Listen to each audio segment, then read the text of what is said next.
Okay, so let's try and unpack this. Every click you make, every search, every single online purchase, it feels like it's just being devoured by algorithms these days. It's really not just about targeted ads anymore, is it? It feels more like a fundamental erosion of privacy. So what does this all actually mean for you? Today, we're doing a deep dive into the growing data privacy concerns around artificial intelligence, really trying to get our heads around it. Our mission here is to understand, how AI is really using your personal data, what the big risks are, and this is crucial, what you can actually do to protect your digital self. We've looked at a bunch of sources reports from DataGuard Insights, Reputation Defender, and a really interesting white paper from Stanford's Institute for Human-Centered AI. Now, when we talk about AI, the capabilities are just, well, they're remarkable, but there's cost, and that cost so often is your data. One source put it really well, I thought. AI technologies crave data like a growing teenager craves food. How would you describe that fundamental relationship? Why does AI need data so intensely? Huh.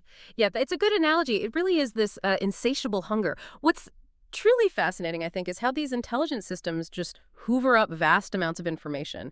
And they use advanced machine learning to spot trends, behaviors, things that maybe aren't obvious to a person looking at the same data. And the key insight isn't just that they crave data, but why. It's because more data and more varied data lets these algorithms find subtler patterns, make fewer mistakes, and just get better at predicting things like your preferences, your behaviors, maybe even what you'll do next. If you connect that to the bigger picture, it really highlights this critical need to balance all this innovation with, well, ethical thinking around data use. Right. So it's not just about the sheer amount, but the variety and quality of data points, painting this really detailed picture of us. And it's not always clear how they're getting it, is it? Our sources talk about AI casting this kind of digital net over, well, pretty much everything you do online. Exactly. They're constantly harvesting data. Your browsing history, sure. Location tracking, app usage. But even really subtle things like how you move your mouse on a web page or how long your gaze lingers on certain content on social media. And then you have these covert data collection techniques running in the background, things like browser fingerprinting. Fingerprinting. So like identifying your specific computer or browser setup. Yeah, essentially. It collects unique characteristics about your browser, your device, makes a sort of digital ID for you almost. Doesn't even need traditional cookies. And hidden cookies, too.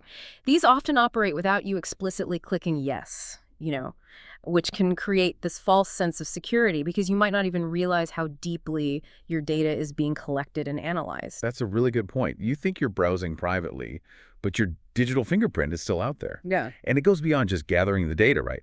AI is connecting the dots, linking bits of information that seem totally unrelated to build these incredibly detailed profiles.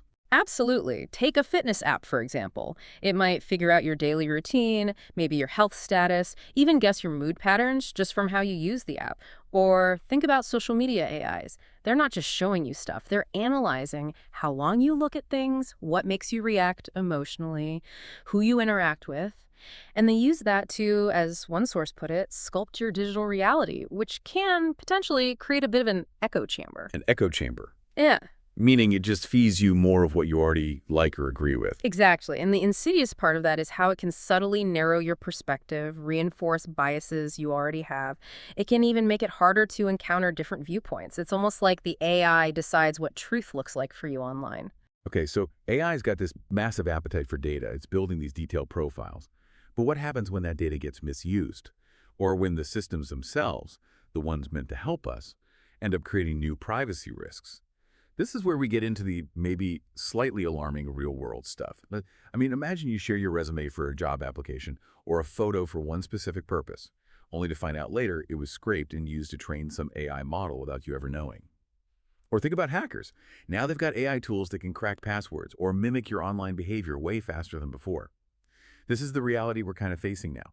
Your personal info, this treasure trove, can be exploited, shared, often without you really understanding or consenting, often through these opaque data sharing arrangements between companies. And that brings us to the really unique risks around biometric data.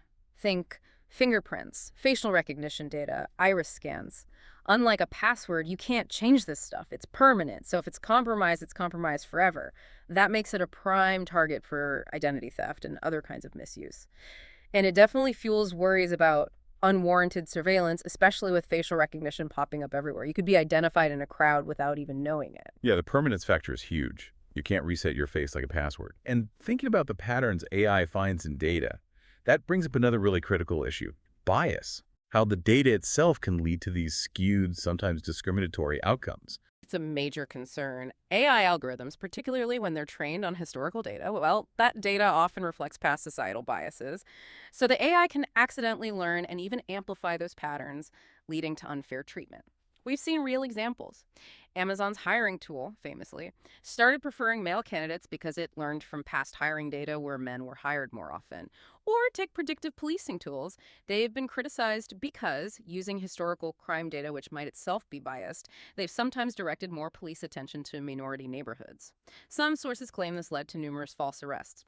It's often not malicious intent from the programmers, but the data itself leads to these unequal impacts. Wow. That's a really stark reminder that even algorithms that seem neutral on the surface can reflect and, yeah, amplify societal problems. And this isn't just hiring or policing, right? AI is all over surveillance now. Street cameras with facial recognition. Even your smartphone is basically a tracking device. Plus, we're seeing more automated decisions made by AI in really critical areas, like deciding if you get a loan, if you get an interview, or even flagging you at airport security. And sometimes there's this black box nature to it all where you never find out why the AI made that decision about you. Right. It's like data goes into the sealed box, a decision comes out, but the actual reasoning inside, it's often complex, maybe proprietary, Yeah. completely hidden from view. And these aren't just, abstract worries. They have very real consequences for people. Exactly. And there have been major breaches. Our sources point to a big one in 2021. An AI-driven healthcare organization had a breach, and millions of personal health records were compromised. And in that case, the AI system itself, because it processed so much interconnected data, meant that a single security failure exposed a huge amount of sensitive information, much more than maybe an older, less connected system might have. It really highlights a systemic vulnerability, doesn't it? Underscores this urgent need for really robust data protection. So, okay, given the scale of these risks and how fast AI is moving, are the laws we have now, are they really keeping up? What's your sense of where the biggest gaps are right now? Right. Especially with AI developing so quickly. That's the million-dollar question, isn't it? Look, laws like Europe's GDPR, the General Data Protection Regulation, or the CCPA in California, they are huge steps forward, really important. They set high standards for how AI systems should handle personal data, things like transparency, responsible use, and they have teeth, significant penalties for non-compliance. It's like a lock. We're also seeing things like the EU AI Act trying to specifically regulate artificial intelligence itself, so governments are trying to catch up. But the sheer scale of data collection by modern AI systems, it poses unique challenges that maybe these laws weren't fully designed for initially. Yeah, I can imagine it's really tough for regulators to figure out when a company, especially a big tech giant, is collecting too much information for whatever reason they give. What kind of arguments do companies make to justify grabbing all that data? And how hard is it for regulators to actually push back effectively? It's incredibly difficult. Companies often argue, well, more data means better service, or more accurate AI models, or more personalized experiences for the user. They might claim the data is anonymized, but true anonymization is actually very hard to achieve, especially with large, complex data sets.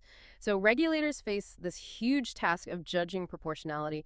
Is the amount of data collected truly necessary for the stated purpose?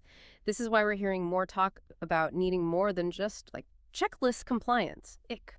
The shift needs to be towards a risk-first mindset for organizations. They need to proactively look for and mitigate privacy risks, not just tick boxes after the fact. And looking ahead, future privacy laws will likely have to focus even more on enhancing regulatory compliance specifically for AI.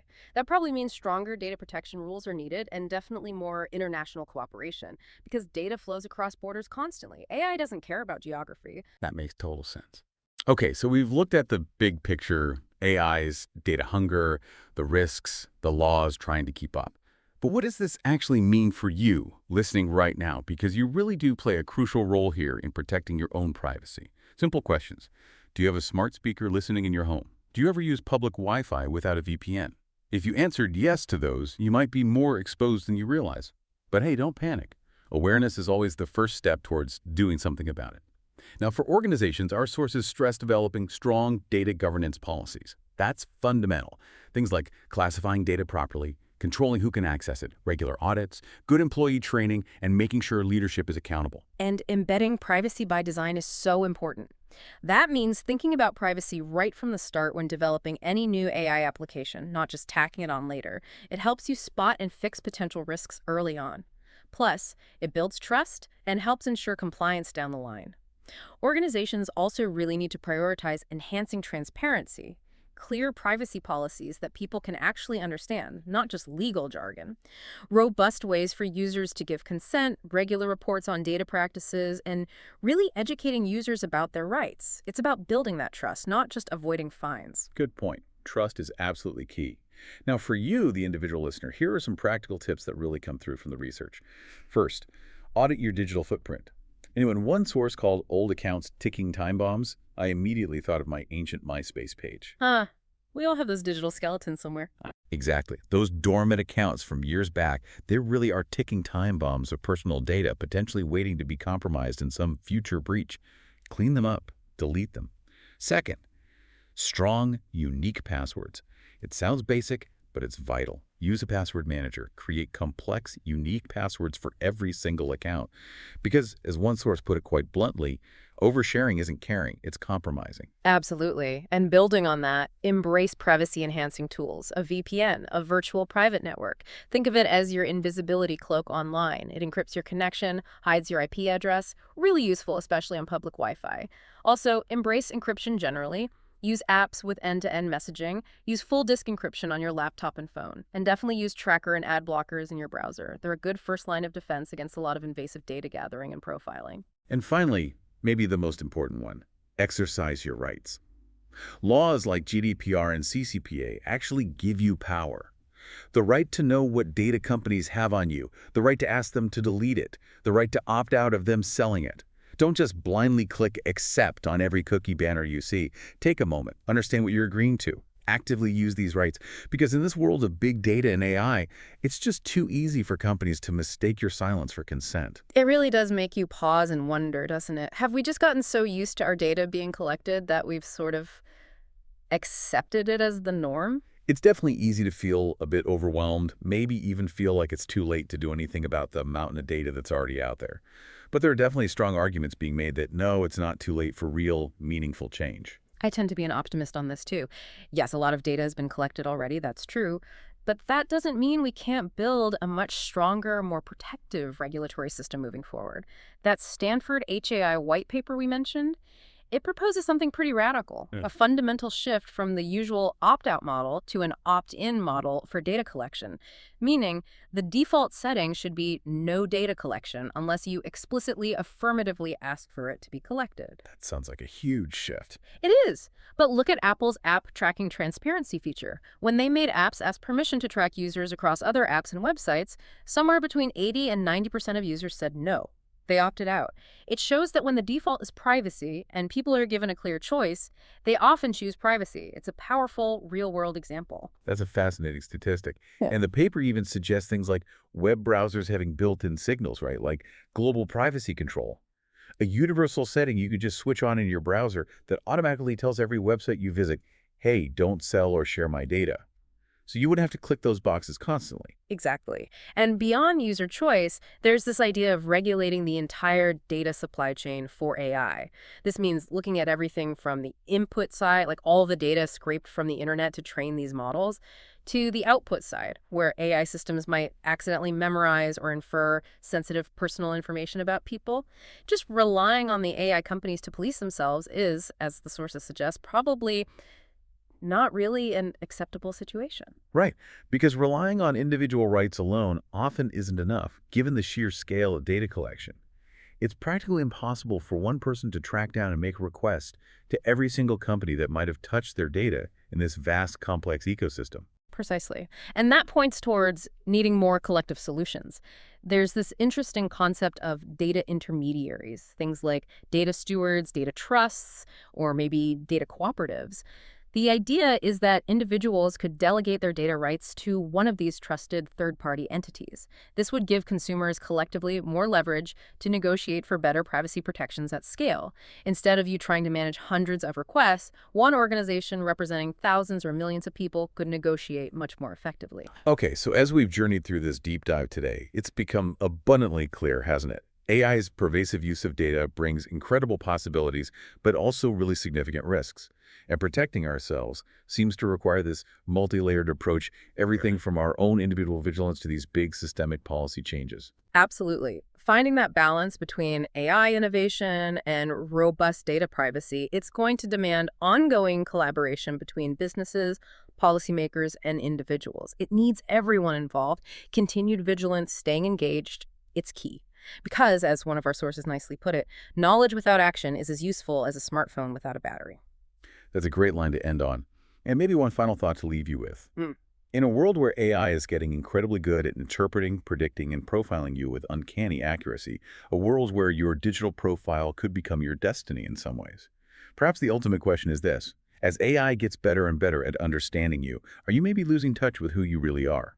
And who actually gets to define that? Something to think about.